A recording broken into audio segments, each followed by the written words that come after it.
오늘 보실 하나님 말씀은 창세기 15장 12절부터 21절입니다.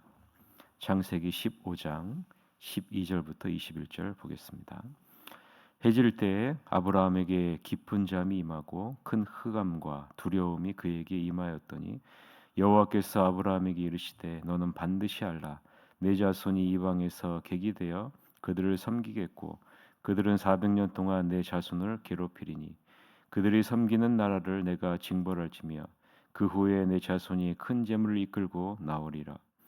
너는 장수하다가 평안히 조상에게로 돌아가 장사될 것이요 내 자손은 4대 만에 이 땅으로 돌아오리니 이는 아모리 족속의 죄악이 아직 가득 차지 아니함이니라 하시더니 해가 져서 어두울 때 연기 나는 화로가 보이며 타는 횃불이 쪼갠 고기 사이로 지나더라.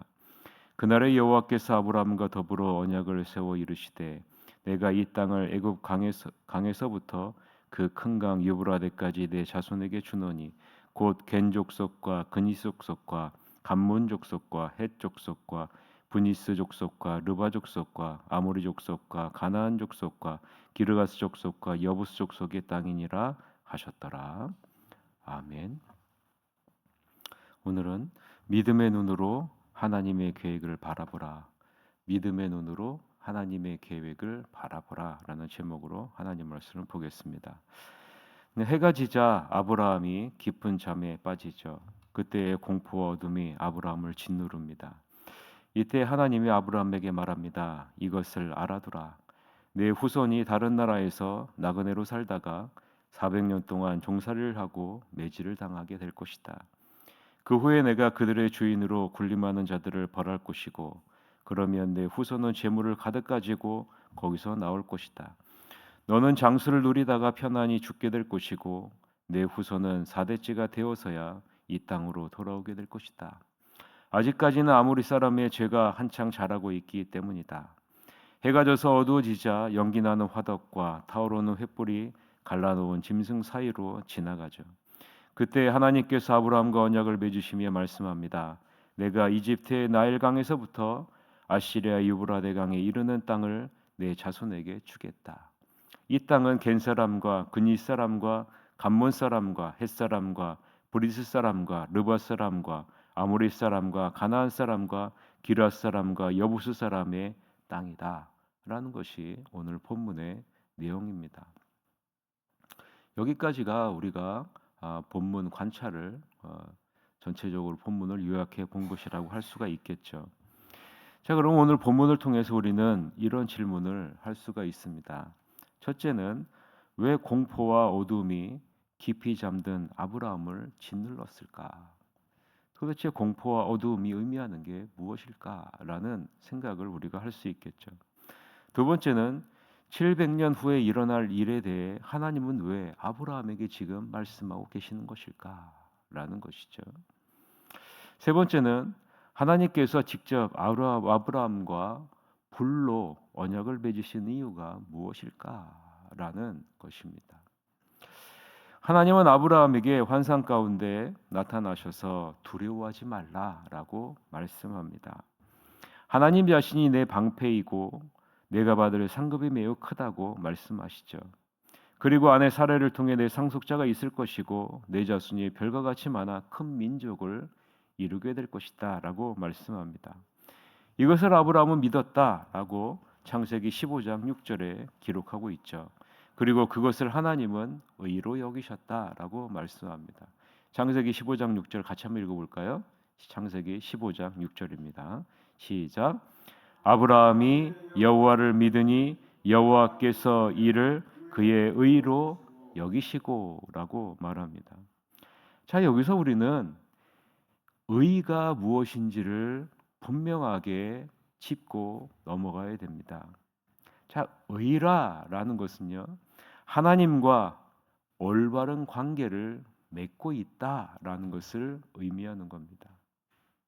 자, 하나님이 여러분을 의로 여기신다라고 했을 때 그 의는 하나님과 여러분이 바른 관계를 맺고 있다라는 것을 의미하는 겁니다. 즉 눈에 보이는 것이 없고 손에 잡히는 것이 없지만 약속하신 하나님에 대한 신뢰 때문에 의심하지 않고 여호와 하나님을 믿는 것, 이것이 바로 의다라는 거예요. 로마서 4장 19절서부터 22절에 보면 그 의에 대해서 이렇게 설명합니다. 그가 백세나 되어 자기 몸이 죽은 것 같고 사라의 태가 죽은 것 같음을 알고도 믿음이 약하여지지 아니하고 믿음이 없어 하나님의 약속을 의심하지 않고 믿음으로 견고하여져서 하나님께 영광을 돌리며 약속하신 그것을 또한 능히 이루실 줄을 확신하였으니 그러므로 그것이 그에게 의로 여겨졌다라고 이렇게 말씀합니다. 여러분 나 자신을 한번 돌아보세요. 하나님과 바른 관계를 맺고 있는가? 하나님이 눈에 보이는 어떤 것을 지어줘야, 눈에 보이는 어떤 것을 하나님이 베풀어줘야 우리는 하나님을 인정하고 하나님을 믿는가? 아니면 하나님이 어떤 분이신지를 알기에 눈에 지어진 것은 아무것도 없고 눈에 보이는 것은 아무것도 없다 할지라도 하나님이 말씀하신 그것 때문에 하나님을 신뢰하고 믿는가? 여러분은 하나님과 어떤 관계를 맺고 있습니까? 하나님이 나를 눈에 보이는 물질적인 축복, 건강의 축복, 자녀가 잘 되는 축복을 줘야 내가 하나님을 신뢰하는 자리에 있는가? 아니면 아무것도 눈에 보이지 않지만 나에게 고난과 고통밖에 없지만 하나님이 어떤 분이신지를 알기에 하나님이 하신 말씀을 신뢰하며 나아가는 그러한 관계를 맺고 있는가? 여러분 우리 자신의 모습을 한번 뒤돌아봐야 됩니다. 나는 하나님과 올바른 관계를 맺고 있는가? 정말로 하나님을 신뢰하며 믿음으로 나아가고 있는가? 여러분은 정말 하나님을 신뢰합니까? 하나님이 어떤 분이신지를 알고 정말 신뢰하며 믿음으로 살아가고 있는가? 하나님은 이런 아브라함에게 이 땅을 소유로 받을 것을 말씀하시면서 동물을 준비할 것을 명령하죠.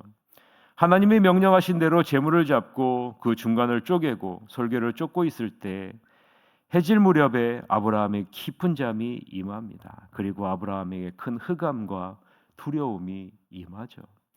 여러분 동물을 쪼개고 그 사이에서 언약을 세우는 것은 당시 고대 근동의 언약을 체결하는 방식입니다. 그런데 이 언약의 체결하는 방식을 통해서 내가 너와 언약을 맺는다는 것을 보여주겠다라고 얘기하고 있는 거죠. 그런데 그때 아브라함에게 큰 흑암과 두려움이 임합니다. 지금 하나님은 아브라함을 위로하고 격려하며 하나님이 약속하신 것을 친히 이루시겠다고 말씀하고 있는데 왜 갑자기 큰 흑암과 두려움이 아브라함에게 임할까? 도대체 이유가 무엇일까? 우리가 한번 생각해 볼 필요가 있겠죠. 이것은 두 가지의 의미로 생각해 볼 수 있습니다. 첫 번째로 아브라함에게 하나님에 대한 거룩한 두려움을 심어주기 위함입니다. 하나님에 대한 경외로움, 하나님에 대한 거룩한 존경의 자세가 있어야 한다라는 것을 보여주기 위함이죠. 아브라함은 하나님의 허락을 받아 그 누구보다도 하나님과 친숙한 교제를 누리고 있는 자입니다.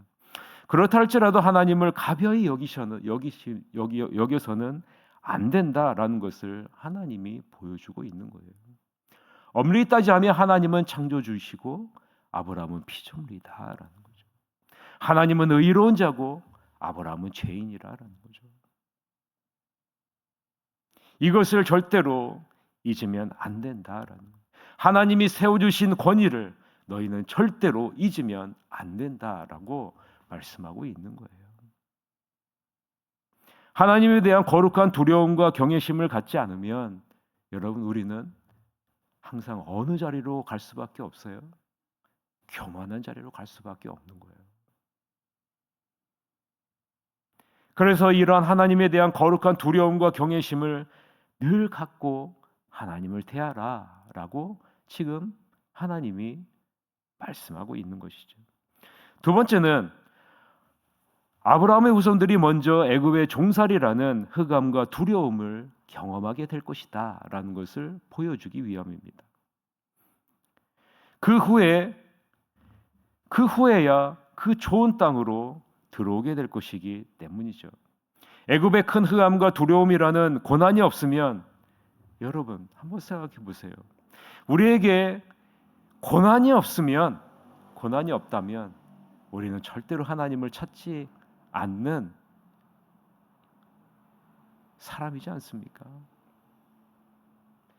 여러분의 모습을 한번 생각해 보십시오.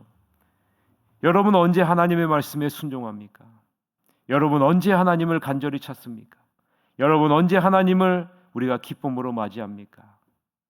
고난 가운데 주님의 손길을 느낄 때 그렇지 않습니까? 우리에게 있는 고난은 절대로 의미가 없는 고난이 아니라라고 말씀하고 있는 겁니다.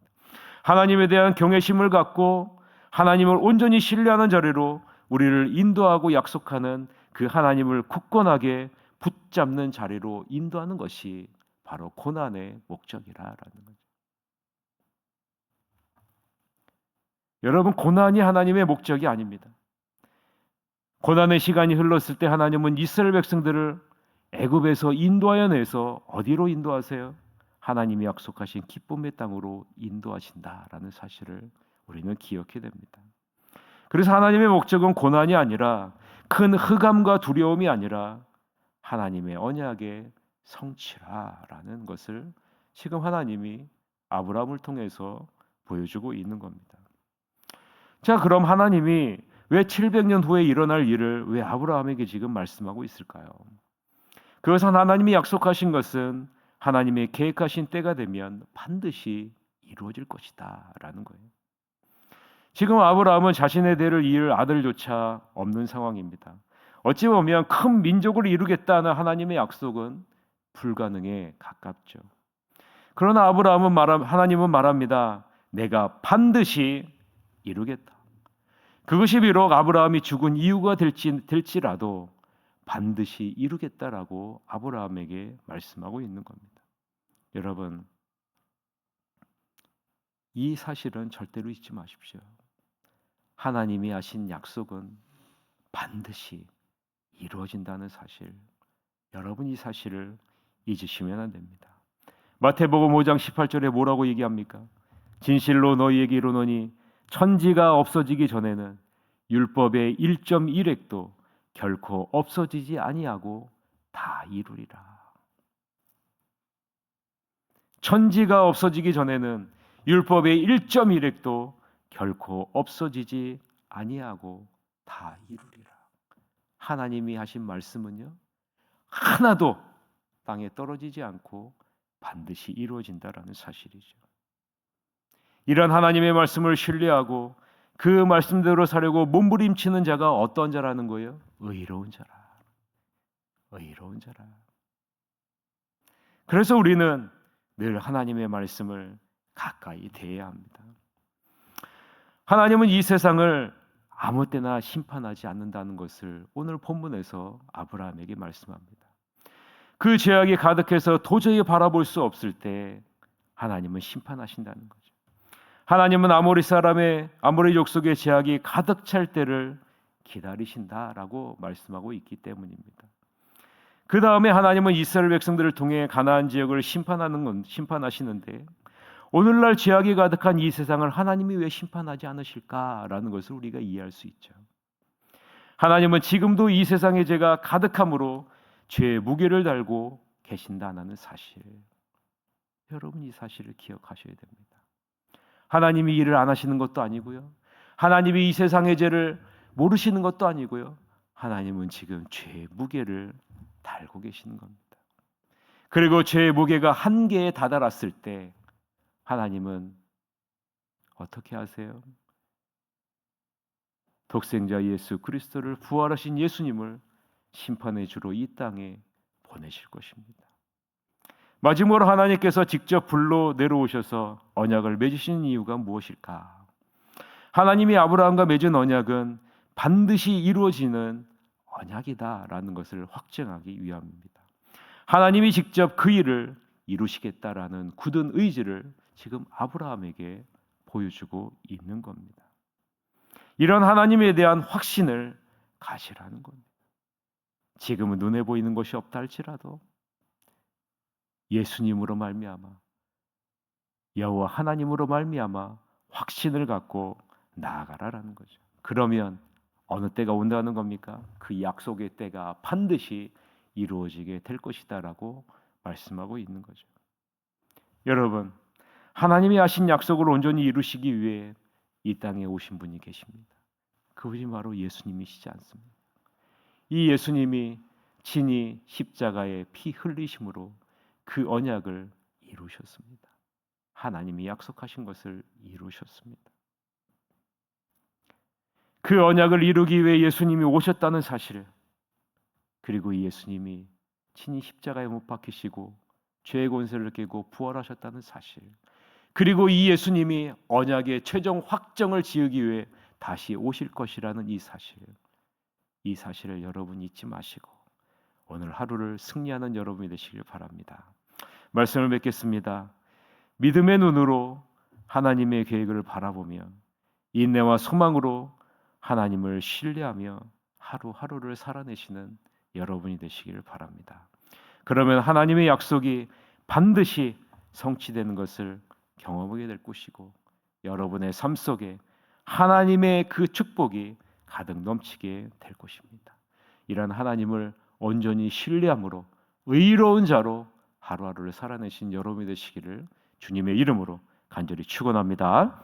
이 시간에 우리 다 같이 오늘 대통령 선거를 위해서 통성으로 기도한 시를 갖도록 하겠습니다. 하나님, 하나님에 대한 거룩한 두려움과 경외심을 갖는 대통령이 되게 하여 주시옵소서. 또한 아버지는 백성을 위해 우리나라의 백성을 위해 헌신하는 그러한 대통령이 될 수 있도록 인도하여 주시옵소서라고 우리가 다 같이 대통령 선거를 위해서 투표를 위해서 다 같이 기도하시를 갖도록 하겠습니다. 기도하시겠습니다.